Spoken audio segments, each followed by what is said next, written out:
En Econoticias, el tema del día. El tema del día hoy en Econoticias, con los muy buenos días, a las 7 de la mañana, 8 minutos, son los recargos nocturnos después de las 6 de la tarde. Por eso hemos querido invitar al presidente nacional de la CUT, el doctor Francisco Maltés Tello, y al abogado laboralista tolimense Jiminson Rojas. Buenos días, doctor Maltés. Buenos días, muchas gracias por la invitación. Doctor Jiminson Rojas, buenos días. Muy buenos días, Juan Pablo, para usted y toda su audiencia. Muchas gracias. Doctor Maltés, ¿cómo recibe la CUT esta iniciativa? Le preguntamos a esta hora. Bueno, es una iniciativa muy importante del gobierno del compañero Petro, que pretende devolverle algunos derechos a los trabajadores y trabajadoras que perdieron durante estos últimos 30 años y que, como está demostrado, reducir los salarios no genera empleo. Doctor Jiminson, ¿aumentar o reducir el tiempo del recargo nocturno genera desempleo? Bueno, Juan Pablo, con el saludo también para el doctor Maltés. Esta es una situación que agrava las condiciones económicas de las empresas, considero, porque hace que las obligaciones laborales tengan un mayor costo y esa situación va a tener de alguna manera que verse en la generación o no generación de empleo. En este caso, desafortunadamente, al subir los costos laborales, pues muy seguramente los empleadores van a tener que verse obligados o a despedir trabajadores o a, con los mismos trabajadores que tiene, ampliar la jornada, lo cual pues no va a permitir generar nuevos puestos de trabajo. Doctor Maltés, ¿qué sectores de la economía tienen que contratar horarios nocturnos y se podrían ver afectados en teoría por los recargos? Hay que anotar que a quienes se les han menoscabado los derechos laborales son los trabajadores más humildes. ¿Quiénes ganan recargos nocturnos? Los celadores, por ejemplo. Ganan recargos nocturnos los trabajadores de la salud que laboran en las horas nocturnas, los trabajadores de la guardia penitenciaria que trabajan en turnos rotativos. Son quienes en mejor forma devengan los recargos nocturnos. Doctor Jiminson Rojas, ¿de alguna manera cambiaría la liquidación de las horas extras diurnas y nocturnas con esta nueva reforma laboral? Pues Juan Pablo, básicamente lo que se propone es que a partir de las 6 de la tarde pues ya se considere como la jornada nocturna, como se tuvo efectivamente antes de la ley 789 del 2002, congeniando esto pues con la naturaleza, pero esta situación va a hacer que muchas empresas que operan en ese horario, especialmente empresas del sector comercial, que operan después de las 6 de la tarde y hasta las 9, 10 de la noche, pues tengan que empezar a pagar el recargo nocturno del 35%. Y si hablamos de horas extras, también tengan que pagar no solo el recargo correspondiente por las horas extras, sino el recargo nocturno, lo que va a incrementar los costos. Igualmente, si estamos hablando de un festivo, de un dominical, que entiendo también se está planteando que se vuelva la remuneración del 100%, pues haría que también esas horas tengan un valor superior a lo que se está pagando el día de hoy. ¿Qué piensa la CUT, doctor Maltés, del salario integral en Colombia? ¿Habría alguna modificación para los que ganan un paquete completo sin horas extras y sin recargos? Bueno, ese tema del salario integral ha sido un embeleco porque se pretende que algunos trabajadores, como se ha venido haciendo, paguen todos los aportes a la seguridad social y tengan horario extendido a cargo supuestamente de un mayor salario. Y hoy vemos que hay trabajadores muy humildes que están pagando la salud y la seguridad social por la forma de contratación que tienen y escasamente pueden ganar un poco más del salario mínimo, que es el caso del tema de las órdenes de prestación de servicios que se da tanto en el sector público como en el sector privado. Entonces este tema de lo que llaman el salario integral hay que mirarlo con pinzas a ver qué es lo que tiene detrás, cuáles son las obligaciones de los empleadores que tienen constitucional y legalmente y cuáles son los derechos de los trabajadores. Hay que compaginar esas dos cosas. ¿Cómo se afectaría el salario integral en esta reforma laboral, doctor Jiminson? ¿Y usted qué piensa de los salarios integrales?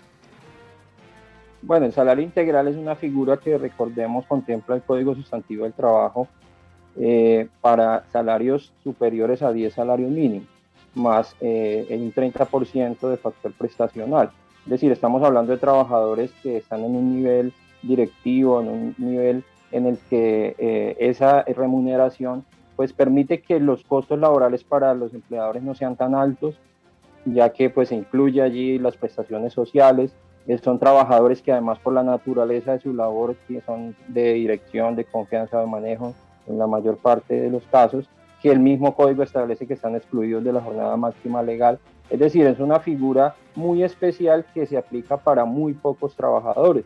No es común encontrar en las empresas trabajadores con salarios integrales. Entonces, considero que es una figura válida, es una figura que se debe mantener. Incluso podríamos hablar de disminuir el monto mínimo del salario integral que se establece para que otros salarios que también siendo altos puedan incluirse en esta figura y también pueda aliviarse un poco las cargas prestacionales para los empleadores. Yo creo que es una figura viable, es una figura que puede ser utilizada no en todos los casos.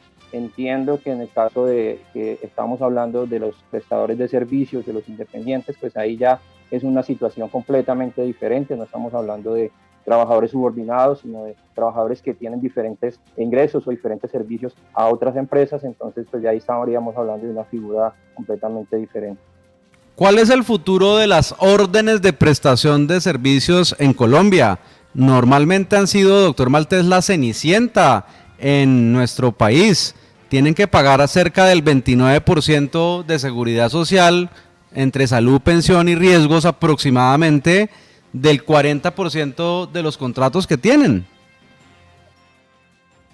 Bueno, hoy en Colombia en el sector público existen cerca de 1.200.000 trabajadores por órdenes de prestación de servicios y la inmensa mayoría cumple funciones permanentes y como tal deben de ser de planta, como lo estipula el decreto 2400 del año 68, la sentencia 614 de la Corte Constitucional, y por eso le hemos solicitado al presidente Petro, a la Función Pública y a la ministra de Trabajo que hagamos una reunión con carácter urgente para mirar cómo se regulariza esta situación.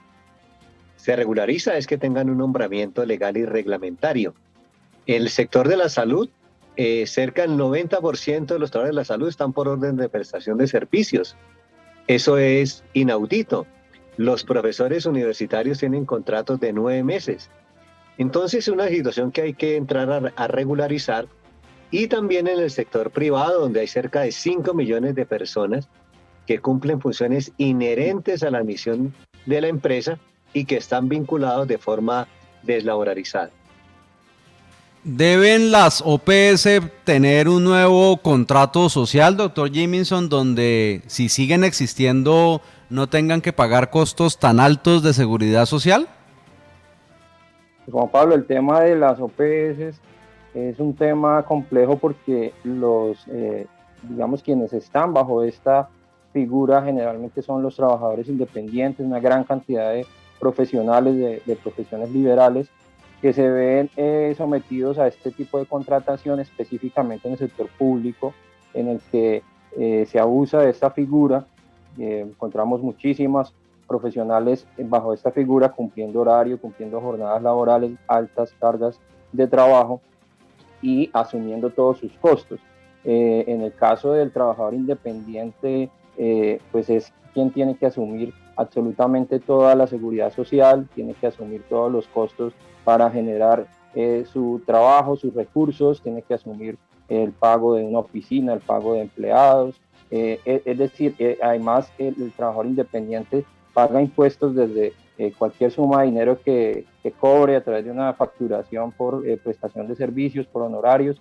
Entonces tiene unas cargas muy altas que sí considero, Juan Pablo, que sí se debe revisar esta figura, sí se debe permitir que el pago de la seguridad social, el pago de impuestos, sea menor al que se utiliza hoy en día, porque cada vez lo que vemos es un mayor costo para los independientes, un mayor costo para los trabajadores que además generan empleo en los independientes. No olvidemos que también está una gran parte de los emprendedores y esa situación, esas cargas laborales de seguridad social, de impuestos, pues incentivan poco que se genere empleo, que se genere empresa en nuestro país por parte de quienes quieren laborar de manera independiente. Doctor Maltés, usted hablaba de más o menos 5 millones de independientes. ¿Cuántos son los empleos formales con prestaciones sociales en Colombia y el total en cuánto daría? Bueno, una cosa son los trabajadores independientes y otra cosa son los trabajadores que por formas deslaboralizadas trabajan en las empresas por diferentes modalidades de contrato. El independiente es el que presta un servicio liberal, un abogado, un médico que lo hace por cuenta propia, un odontólogo, un zapatero, un carnicero, pero aquí hay en empresas formales cerca de 5 millones de personas a quienes se les violentan sus derechos salariales, prestacionales y a la estabilidad laboral. Por ejemplo, Coca-Cola tiene más de 25 personerías jurídicas en la cual presta, a través de ellas hace funciones inherentes al de Coca-Cola, y a través de esas empresas satélites que cumplen funciones permanentes de Coca-Cola se contratan trabajadores de forma deslaboralizada, por contrato a término fijo, por hora labor o por actividad. Creo que es un tema que hay que regularizar, hay que mirar a la luz de las nuevas realidades laborales, y en el Estado laboran 1.200.000. Hoy los trabajadores formales en Colombia son cerca de 8.500.000 de 24 millones que es la fuerza laboral en Colombia. Creo que este es uno de los desastres que nos dejó Duque. Aumento de la informalidad laboral y del desempleo, como dicen los datos del DANE. Doctor Jiminson Rojas, ¿qué va a pasar, por ejemplo, con las modalidades donde se pueden liquidar horas extras de manera anticipada en la reforma laboral? Bueno, Juan Pablo, esta es una figura que pueden establecer los empleadores previendo que el trabajador a futuro de pronto pueda elaborar horas extras, establecer una suma fija sobre este monto. Yo creo que ahí pues no va a haber afectación más allá de la que hablábamos al inicio de esta conversación en cuanto a los aumentos que puedan haber por la jornada laboral que se tenga a partir de las 6 de la tarde, o los aumentos en el porcentaje del recargo por domingos o festivos. Esa sería la única diferencia. Ahora, pues es una modalidad que se puede usar, que es más un pago anticipado y que pues posteriormente el empleador tendrá que verificar si es o no suficiente respecto a las horas que viene elaborando su trabajador. Desde ya se plantean reformas a las horas de trabajo semanales, doctor Maltés. Preguntarle por este tema y también cómo será la negociación del salario mínimo del 2023 teniendo en cuenta el disparo de la inflación en Colombia. Bueno, en el mundo tiende a la disminución de la jornada laboral. En los países desarrollados ya la jornada laboral está en 36 horas. Y en el sector público en 40 o menos. Aquí tenemos todavía bastantes horas de trabajo a la semana, 48, y en el sector público 44 o 42 y media. Creo que hay que armonizar el tema de la jornada laboral entre todos los países. Creo que eso es importante, que la gente tenga más tiempo para el ocio, para el descanso. Esas son además unas recomendaciones de la OIT. Y por supuesto, creo que este año debe haber un incremento salarial muy superior a la inflación para que la gente recupere el poder adquisitivo. Tenemos la inflación más alta de los últimos 22 años. Lo que demuestra es que este país no se supo manejar durante estos 4 años, y aquí hay variables internas y externas que inciden en la inflación. No le podemos echar la culpa al tema de los contenedores que vienen afectando el tema de la inflación en Colombia. podemos, si quiere, más adelante mirar qué aspectos han influido en el tema de la inflación en Colombia que no fueron controlados oportunamente por el gobierno de Duque. Doctor Jiminson Rojas, ¿qué opina o qué concepto le merece si en la futura reforma laboral se aumentan las vacaciones de 15 a 20 días? Bueno, Juan Pablo, el tema del aumento de las vacaciones, pues tiene un beneficio para el trabajador, es innegable en cuanto a que pueda tener más días de descanso, de compartir con su familia, de desconectarse de la rutina diaria del trabajo. Sin embargo, pues también sería un costo adicional para las empresas en cuanto a que tendría que contratar por unos días más a los trabajadores que reemplazan al trabajador que se encuentra en vacaciones, en los casos en los que es necesario contratar un nuevo trabajador. Sin embargo, pues ese es un beneficio que tendrían los trabajadores y que se supone tendría pues resultados en cuanto a su rendimiento. El descanso, no podemos desconocer que el descanso es muy importante también para el ser humano, para el trabajador, para que también a través de él pueda ser más productivo, para que en las horas de descanso pues pueda dedicarse a otras actividades, a mejorar también su preparación académica, es importante. Ahora, Juan Pablo, frente a ese tema no debemos pasar por alto que la ley 2101 del 2021 ya estableció la reducción de la jornada laboral, que comienza su implementación el próximo año, en reducirse de 1 hora, pero vamos a llegar en el 2026 a las 42 horas que estableció esta norma, lo cual también pues va a generar que los empleadores que quieran mantener su operatividad como la tienen hoy en día bajo estas horas, pues tengan que contratar a otros trabajadores o empezar a pagar nuevas horas extras o más horas extras con las consecuencias de la reforma que estamos viendo. Ahora, tampoco podemos desconocer que hay empresas, ¿no? La pandemia, todo el tema de la virtualidad, pues permite también desconectarnos o desprendernos un poco de ese pensamiento de cumplimiento de horas específicas en el lugar de trabajo, sino más bien por rendimiento, por tareas, que eso no lo permiten otras modalidades de trabajo y ciertas labores que a través de las cuales se pueden hacer y se pueden pactar de esta manera. Entonces la jornada laboral pues sigue siendo importante, pero tenemos también otras modalidades de trabajo que se pueden empezar a implementar en las empresas. Doctor Francisco Maltés, ¿cómo califica la llegada de Gloria Inés Ramírez al Ministerio del Trabajo? Bueno, creo que es importante que al Ministerio de Trabajo haya llegado una persona que conoce en carne viva y no por estadísticas la real situación del mundo del trabajo. Doctor Jiminson Rojas, abogado laboralista tolimense, gracias por estar con nosotros en el tema del día de Econoticias. Muchas gracias, Juan Pablo, un saludo para usted, toda su audiencia, para el doctor Maltés, muy amable por esta invitación. Doctor Francisco Maltés, presidente nacional de la CUT, gracias por estar con nosotros y nos estaremos viendo pronto. Gracias por la invitación, un abrazo al doctor Rojas y a toda la audiencia. Ya viene el ping-pong político de Econoticias. Ecos del